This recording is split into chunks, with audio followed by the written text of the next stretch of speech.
So in this mini video series where I've been talking about things you can do to help your child who's recently started stammering, today I'm talking about having one-to-one time with your child and how this can help. So by one-to-one time I mean finding a 10-minute period of time, ideally once a day, but where that's not possible, as many days in the week as you can manage. That might be every other day, however that looks for you and your family. But having these regular periods of one-to-one time with your child where there aren't any other distraction. So if you have other children, that those other children are somewhere else or are occupied doing something else, so they're not demanding your attention at that time. That the TV is off, that there's not music playing, it's just this quiet time between the two of you. And you might be looking at a book together, or just having a chat, or playing together. And we're not thinking about playing football or leaping up and down.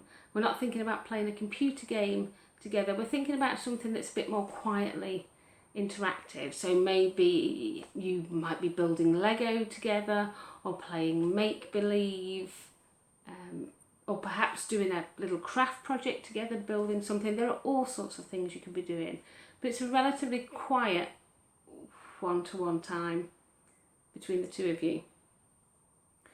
And there are 3 ways in which this one-to-one time can help children who stammer. I've got one of my notes here to try to make sure I don't forget what to say. The first is that for children who are stammering, for some of them stammering can be quite hard work. And during this one-to-one time, you're taking away many of the other things that they're having to deal with at the same time as talking. So you're taking away background noise, or as much of it as you can. You're taking away the need to find out how to get into a conversation with lots of people. You're taking away the need for a child to try to attract your attention because you're trying to cook the tea as well. You're taking those things away so that for this 10-minute period it's sort of like a special little island of time for the two of you.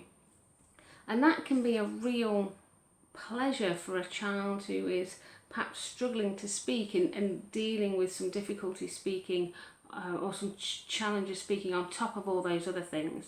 By taking those other demands away, this can be a really fun time for your child who stammers and a real pleasure in their day.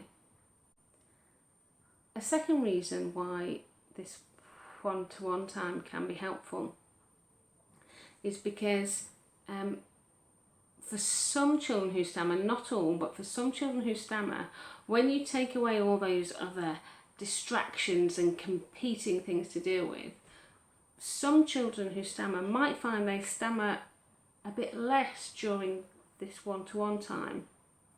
And if they've been finding stammering hard, that can be a real relief to experience times when there's not quite so much stammering, but they're still managing to participate fully, chatting with you. And that can be really useful too, and interesting for you to know what's affecting their stammering.